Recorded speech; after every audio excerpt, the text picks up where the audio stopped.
An audio excerpt from Where Rivers Run West by Will Colt. The roar of the Taylor River, still a powerful presence, broadened into a more diffused rush. No longer a hungry maw, but a wide, churning ribbon of silver and foam.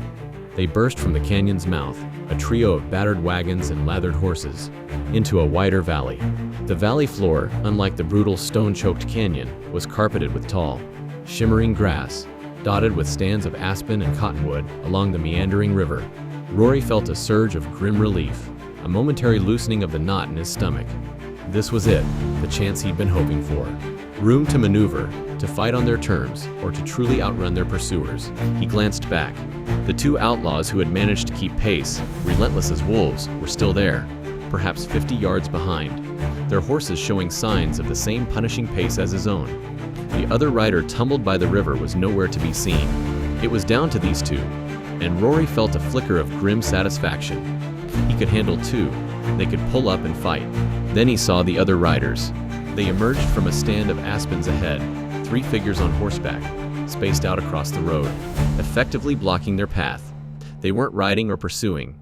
They were waiting. A cold wave washed over Rory, colder than any river spray. This wasn't an escape, it was a trap. The canyon hadn't been their prison.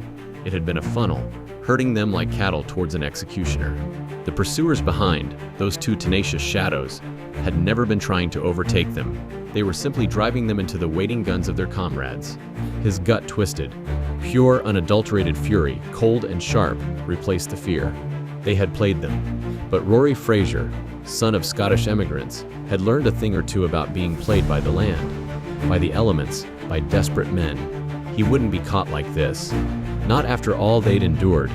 His eyes, usually quiet and observant, blazed with a fierce light. His jaw set, a muscle twitching along his lean cheekbone. He was still more than a couple of 100 yards from the waiting bandits. Plenty of time for them to loose a volley, to try and bring down his lead team. But Rory wasn't going to let them dictate the terms. "Hold up," he roared, a raw, powerful sound torn from his throat, cutting through the thundering hooves in the wind.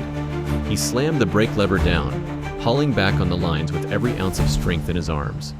The horses, already at the precipice of exhaustion, dug their hooves into the earth, their powerful legs skidding, sending up gouts of dust and tearing into the dirt. The wagon, laden with its tons of ore, groaned in protest, shuddered, and then, with a final, violent lurch, skidded to a jarring halt, just off the main track. Behind him, Joe, startled by the sudden stop, let out a surprised grunt, but he followed Rory's lead. His own brake blocks locked, and his wagon screeched to a halt, followed by Tom's. The 3 wagons now formed a crude, staggered line across the valley floor, creating a formidable barrier. Before the dust from his own wagon wheels had even settled, Rory was moving. He vaulted off the driver's seat in one fluid, practiced motion, his body anticipating the fall. His hand, already gripping the stock of his Winchester rifle, snatched the weapon from its scabbard with a practiced ease that belied his few years out west. He landed light on his feet, knees bent, the rifle already rising to his shoulder. He didn't hesitate. He didn't even take a moment to assess the situation beyond the immediate threat. He was a man of action, especially when lives were on the line. The Winchester barked, a sharp crack that echoed across the valley, cutting through the sudden silence that had fallen over the scene. The shot was fast, instinctive, born of plenty of practice on game, now honed by desperate necessity. To find out what happens, read Where Rivers Run West by Will Colt.